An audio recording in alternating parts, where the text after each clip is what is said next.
وإذ ابتلى إبراهيم ربه بكلمات فأتمهن قال إني جاعلك للناس إماما قال ومن ذريتي قال لا ينال عهد الظالمين হযরত ইব্রাহিম আলাইহিস সালাতু ওয়াস সালামের কথা আল্লাহ রাব্বুল আলামিন বলতেছেন, ওই দিনের কথা স্মরণ করুন যেই দিন আমি ইব্রাহিমকে, ইব্রাহিম খলিলুল্লাহকে কিছু বিষয়ের পরীক্ষা দিয়েছিলাম। সেই বিষয়ের মধ্যে একটা বিষয় ছিল, ও ইব্রাহিম, তুমি মূর্তি পূজকদের, শিরক যারা করে, কুফর যারা করে, মূর্তির পরিবেশে যারা অবস্থান করে, এতে যদি আপনার বাবা হন, এতে যদি আপনার পিতা হন, তাইলে তাদের সঙ্গ ত্যাগ করতে হবে। কাদের সঙ্গ ত্যাগ করতে হবে?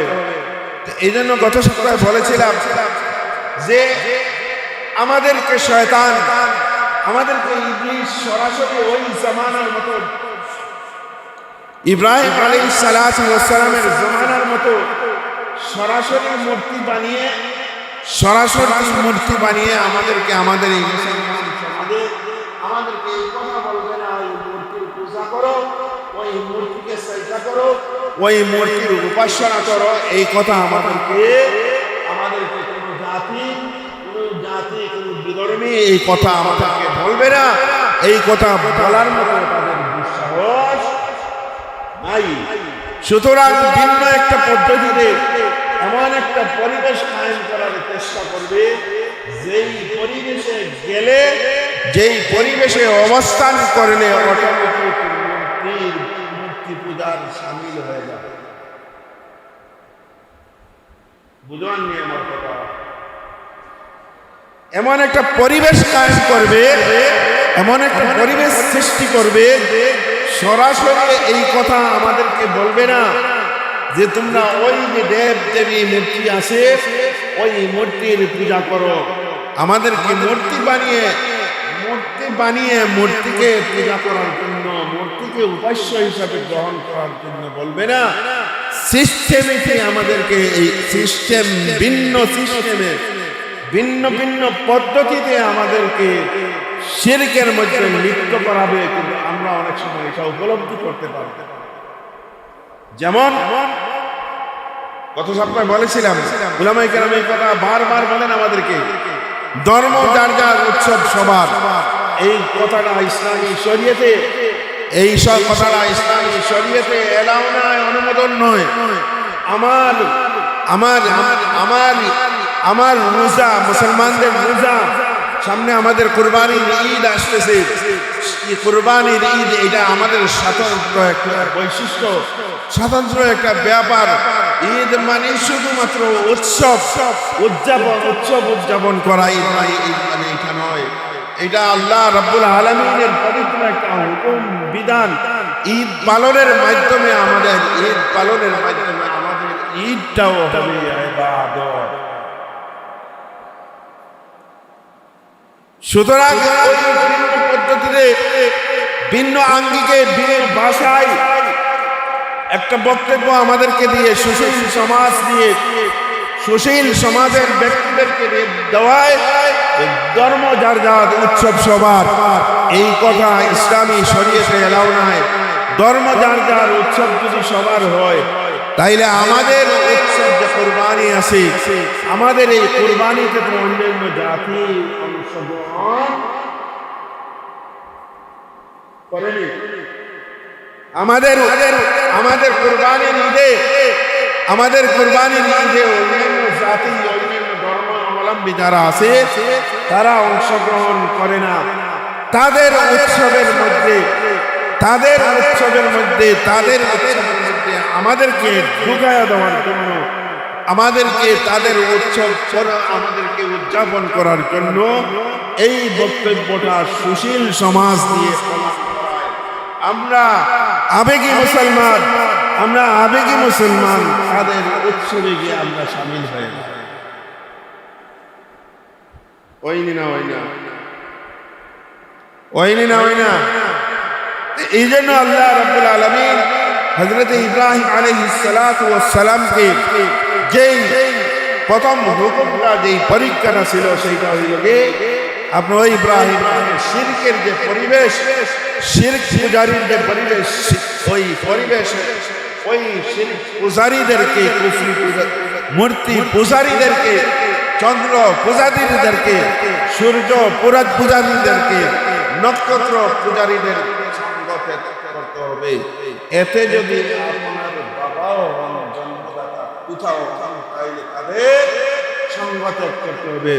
বিশ্বনবী হযরত মুহাম্মদ রাসূলুল্লাহ সাল্লাল্লাহু আলাইহি ওয়াসাল্লাম ইরশাদ ফরমাইতেছেন, বুইসতু লিকাসরাতিল আসনাম, আমাকে দুনিয়াতে প্রেরণ করা হয়েছে মূর্তিকে ধ্বংস করার জন্য, মূর্তি পূজাকে ধ্বংস করার জন্য, এক আল্লাহ তাআলার একত্ববাদ তাওহীদকে প্রতিষ্ঠিত করার জন্য আমাকে দুনিয়াতে প্রেরণ করা হয়েছে। শুধুমাত্র আমাদের নবীকে নয়, পৃথিবীতে যত নবী রাসূলের আগমন ঘটেছে প্রত্যেকটা নবী রাসূলের মিশন ছিল, দায়িত্ব ছিল, কর্তব্য ছিল যে কুফরি এবং শিরকি পরিবেশকে খতম করা, মূর্তিপূজাকে।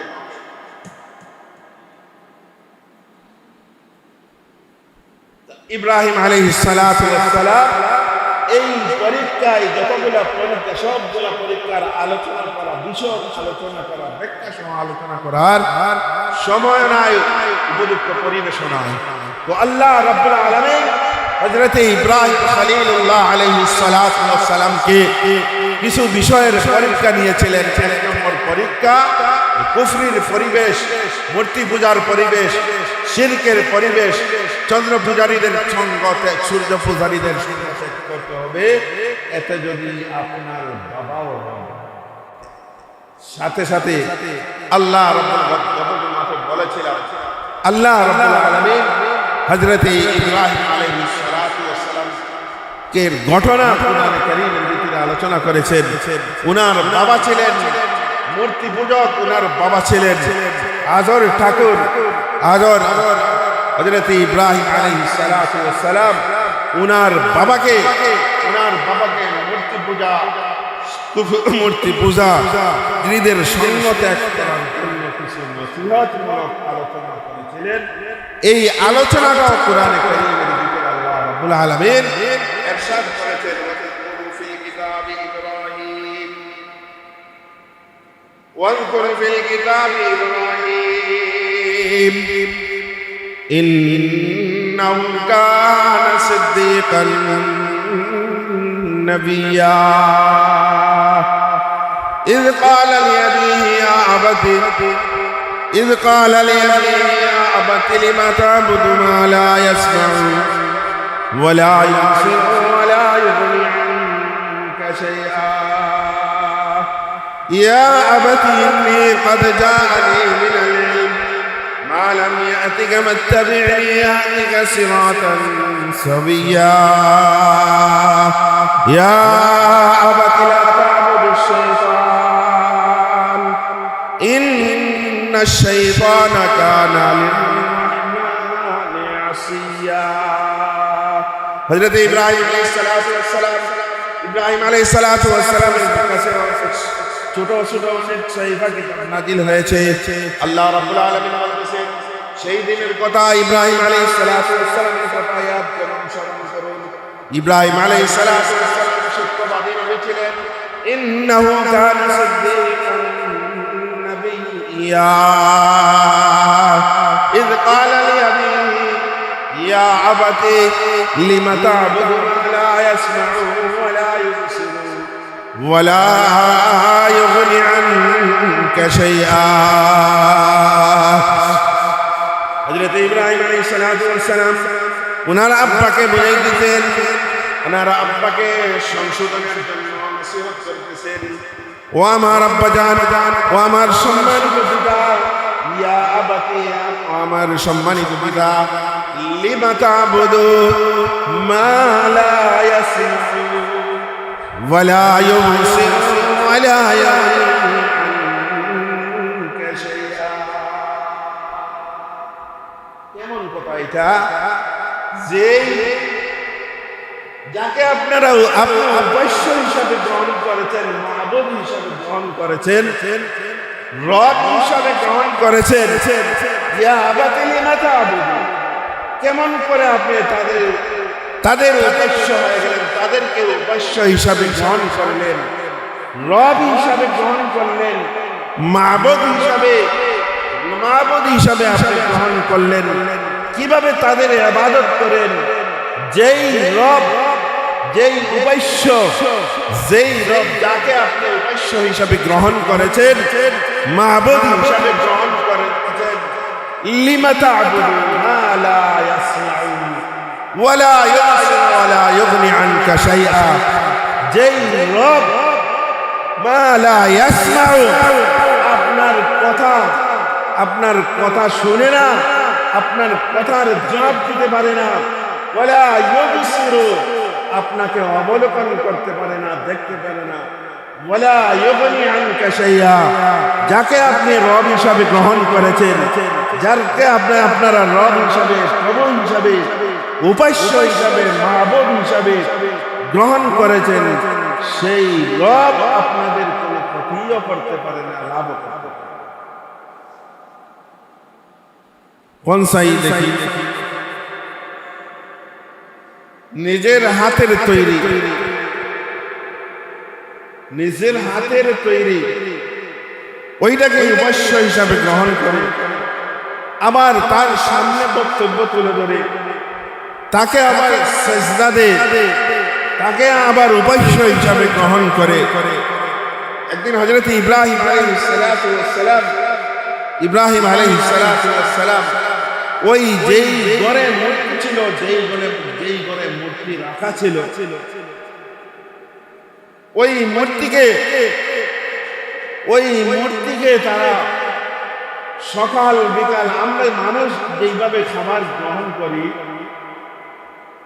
আমাদের যেভাবে পেটের ক্ষুধা লাগে, ক্ষুধা লাগলে আমরা, পিপাসা লাগলে পানি পান করি, ক্ষুধা লাগলে আমরা খাবার গ্রহণ করি, খাবার খাই, ঠিক তদ্রূপ ভাবে ওই জামানাত ওই মানুষ যেই আহার গুলা করত, ঠিক সেইভাবে তারা তাদের দেব দেবীকে, তাদের উপাস্যকে এইভাবে খাবার দিত।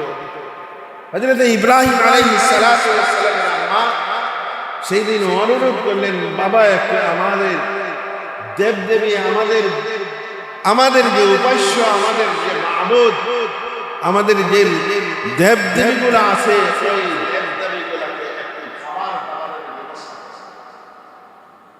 তোমার বাবা যেতে পারবেন না, তোমার বাবা একটু অসুস্থ, সুতরাং তুমি একটু ওই ঘরে যাও, ওই ঘরে গিয়ে একটু খাবার দাবারের, তাদের যে খাবারগুলো আমরা প্রতিনিয়ত দেই, সেই খাবারগুলোকে তো হযরত ইব্রাহিম ঘটনা সবার জানা আছে, আপনারা একাধিক শুনছেন। তো হযরত ইব্রাহিম আলাইহিস সালাতু ওয়াস সালাম খাবারের টেবিল থেকে খাবার দিলেন, প্লেট ভর্তি খাবার দিলেন, সাথে একটা কুঠার দিলেন।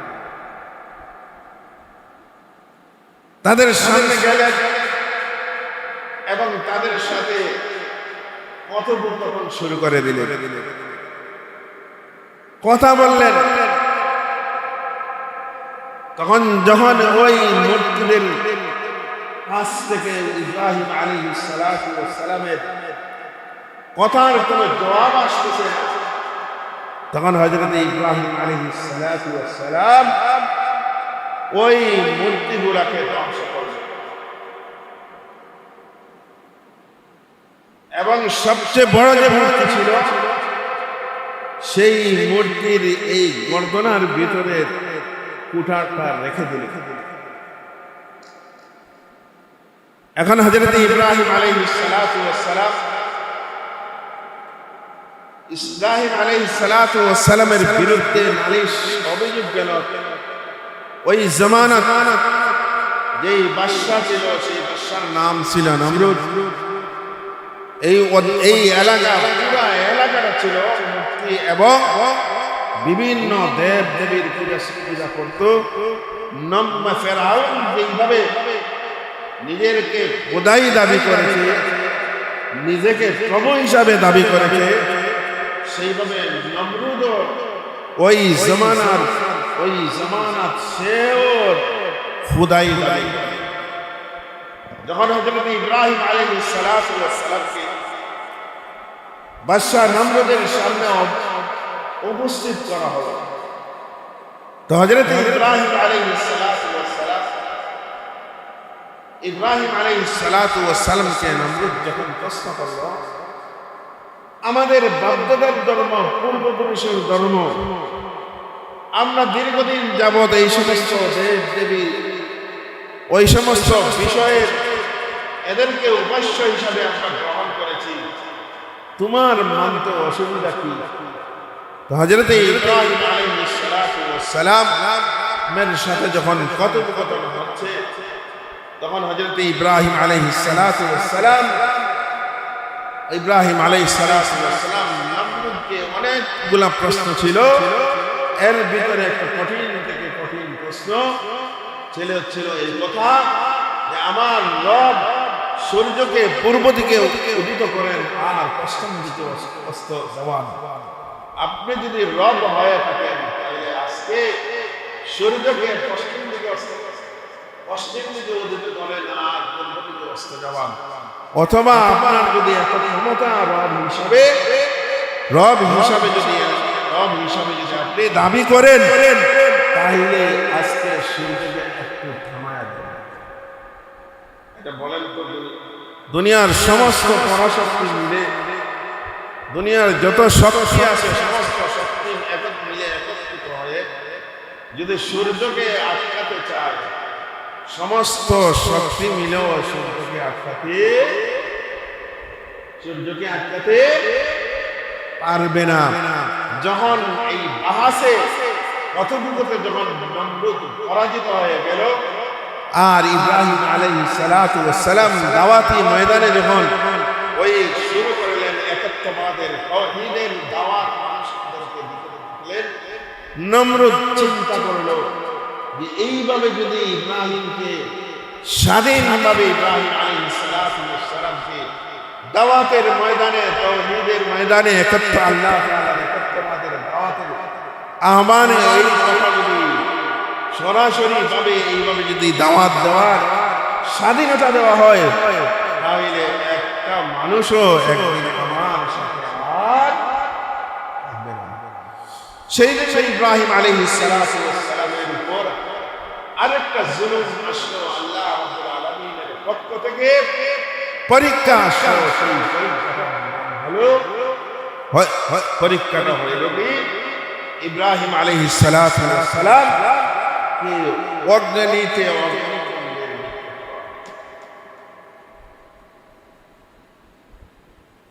তো আল্লাহ রাব্বুল আলামিন ইব্রাহিম আলাইহিস সালামের কথা আল্লাহ রাব্বুল আলামিন কোরআনে কারীমে আলোচনা করেছেন। ইব্রাহিম আলাইহিস সালাম কে যখন নমরুদ অগ্নিতে নিক্ষেপ করলো, আল্লাহ রাব্বুল আলামিনের পক্ষ থেকে হুকুম আসলো আগুনের প্রতি, কুলনা ইয়া নারু কুনি বারদান ওয়া সালামান আলা ইব্রাহিম। হযরত ইব্রাহিম আলাইহিস সালাতু ওয়াস সালামের দ্বিতীয় পরীক্ষা ছিল, এক নম্বর পরীক্ষা কুফর শিরকের পরিবেশ, কুফর পূজারী, শিরকের মূর্তি পূজারী, স্বর্ণ পূজারী, সূর্য পূজারীদের জন্ম ত্যাগ করতে হবে যদি আপনার আপন পিতা হয়ে থাকেন। দুই নম্বর পরীক্ষা ইব্রাহিম আলাইহিস সালাতু ওয়াস সালামকে ওই অগ্নিতে নিক্ষেপ করা হলো, যেই অগ্নির তেজ হযরত ইব্রাহিম আলাইহিস সালাতু ওয়াস সালাম 40 দিন পর্যন্ত অগ্নিতে ছিলেন। আল্লাহ রাব্বুল আলামিনের পক্ষ থেকে ইব্রাহিম আলাইহিস সালাতু ওয়াস সালাম আগুনের প্রতি হুকুম ছিল, ইয়া নারু কুনি বারদান ওয়া সালামান আলা ইব্রাহিম।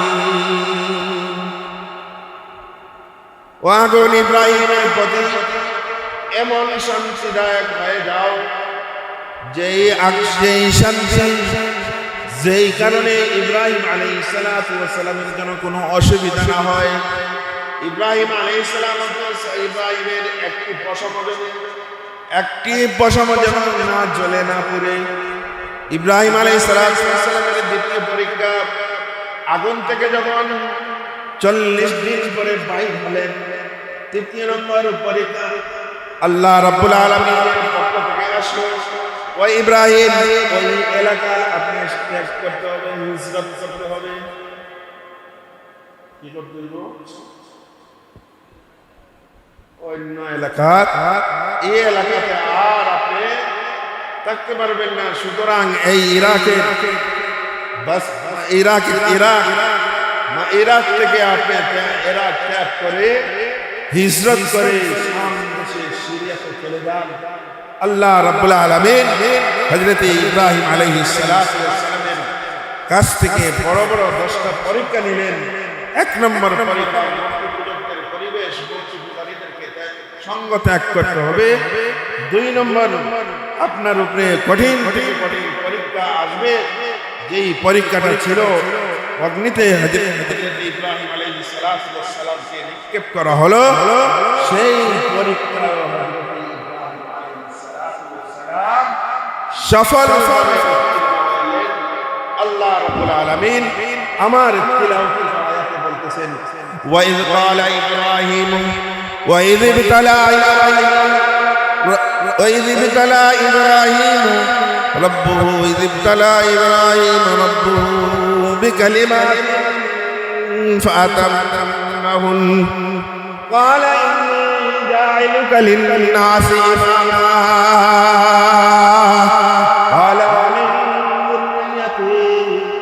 قال لا ينال عهد الظالمين وإذ جعلنا البيت مثابة للناس واتخذوا من مقام إبراهيم مصلى وعهدنا إلى إبراهيم وإسماعيل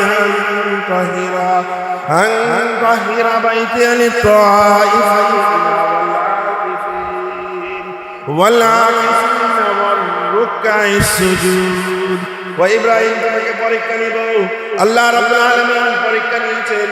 আল্লাহ রাব্বুল আলামিন ঘোষণা দিয়েছেন যে ইব্রাহিম পরীক্ষার ভিতরে সফলভাবে উত্তীর্ণ হয়েছে, সফলভাবে উত্তীর্ণ হয়েছে। তোমাকে স্বীকৃতি দিলাম, তোমাকে পুরস্কার হিসাবে ঘোষণা দিলাম। ক্বালা ইন্নী জাইলুকা লিন-নাসি ইমামা, তোমাকে মানবজাতির সরদার নেতা ইমাম হিসাবে পুরা পৃথিবীকে আমার পর্যন্ত আনওয়ালা মানব জাতিকে ইমাম হিসাবে তোমাকে পেশ করলাম। ক্বালা মিন যুররিয়াতিহি ক্বালা লা ইয়ানালু যালিমিন। হযরত ইব্রাহিম আলাইহিস সালাতু ওয়াস সালামকে যখন আল্লাহ রাব্বুল আলামিনের পক্ষ থেকে ঘোষণা আসলো, ও ইব্রাহিম খলিল তোমাকে মানব জাতির ইমাম বানালাম। ইব্রাহিম আলাইহিস সালাতু ওয়াস সালাম আল্লাহ রাব্বুল আলামিনের কাছে ফরিয়াদ করলেন, প্রার্থনা করলেন, আল্লাহ আমাকে যখন ইমাম বানিয়েছেন, আমাকে যখন নেতা বানিয়েছেন, আমাকে যখন মানব জাতির ইমাম বানিয়েছেন, সাথে সাথে আমার সন্তানগুলোকে ইমাম বানিয়ে দিন।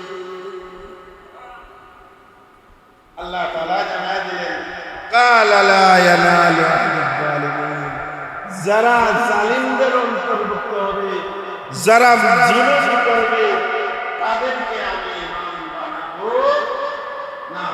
এইজন্য ইব্রাহিম আলাইহিস সালাতু ওয়াস সালামের বংশধর থেকে হযরত ইব্রাহিম আলাইহিস সালাতু ওয়াস সালামের বংশধর থেকে হযরত ইব্রাহিম আলাইহিস সালাতু ওয়াস সালামের নাম ছিল ইসমাঈল, আর এক ছেলে ইসহাক আলাইহিস সালাম।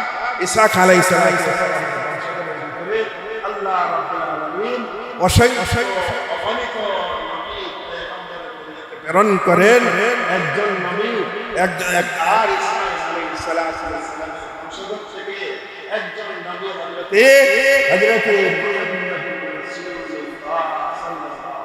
সাল্লামের আগমন ঘটে।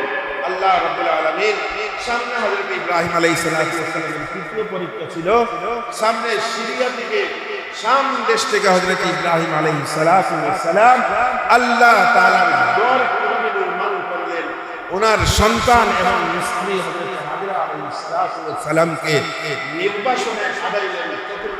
পরীক্ষা, ও ইব্রাহিম, তোমার সন্তান এবং তোমার স্ত্রীকে জনমানবহীন এলাকাতে, এমন এলাকা যে এলাকায় মানুষ বসবাসের কোনো উপযোগী ব্যবস্থা নাই, সেই এলাকায় সন্তান এবং আপনার স্ত্রীকে সেই এলাকাতে নির্বাসনে পাঠান।